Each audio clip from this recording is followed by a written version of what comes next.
This is a dungeon crawler that mixes in roguelike elements, so you're exploring randomly generated dungeons from a first-person view, with turn-based party combat. What makes it different from typical dungeon crawlers is how fast things move. You get new skills after basically every fight, and if you die, you just start over with a fresh run, instead of grinding for hours. The game is designed to be quicker and more accessible than the usual dungeon crawler experience, so the main loop is pretty simple. You move through these procedurally generated floors, and when you encounter enemies, you enter turn-based combat with your party of up to 4 characters. The game does show you the turn order, so you can plan ahead. There is also a prediction system that tells you what enemies are planning to do, which helps a lot when you're trying to figure out whether to defend or go aggressive. It's of course not the first game doing this, but it's always appreciated when it's implemented. The combat uses a row system where your front characters deal more damage, but of course also take more hits, while your back row characters are safer but do less damage. You have basic attacks and skills that cost either HP or TP, which is essentially mana. TP is pretty limited. You only get 1 point after each fight for your whole party, so spamming abilities won't work. This does make every skill use feel important, but it also makes the combat feel not quite as fast-paced as I would like.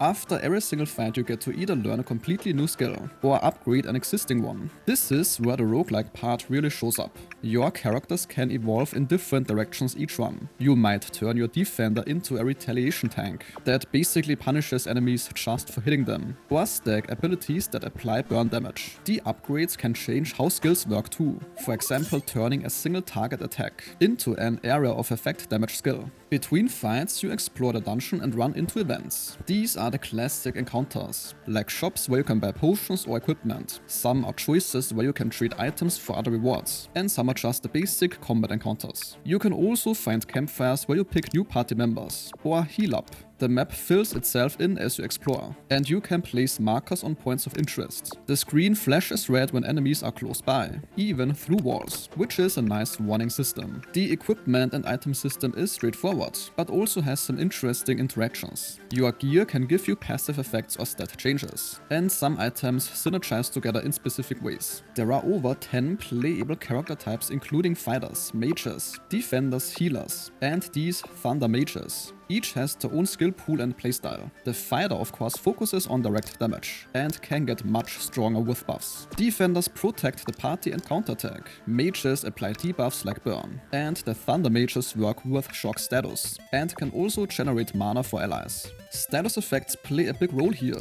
There are many overtime status effects. Shock also enables bonus damage. Shields absorb hits. And there are many buffs and debuffs that stack. The game shows you exactly what each effect does. The combat values itself are pretty conservative too. Most attacks do single-digit damage, which makes each point of health or shield matter. The roguelike structure here also means each run is relatively short. If your party dies, you restart from the beginning, with nothing carried over. But runs don't take forever, and you can try completely different party compositions or strategies. The game does have difficulty modifiers, though the base difficulty already requires some planning. You unlock new character classes and items that become available for future runs, but your actual party progress, levels, skills, equipment, gold, this all resets when you die. You are starting fresh each run in that sense. The unlocks just expand your options for building different party compositions. The visual style here is deliberately crunchy and old school looking, which definitely fits the dungeon crawler vibe. Everything is pretty readable in combat, and the enemy designs are varied enough that you can tell what you're fighting at a glance. The user interface also is pretty clean, showing you all the info you need without being too cluttered. The game does have a free demo available on Steam right now, so you can try this before buying. And this sentence concludes today's video. If your time was respected, a like or comment is very much appreciated.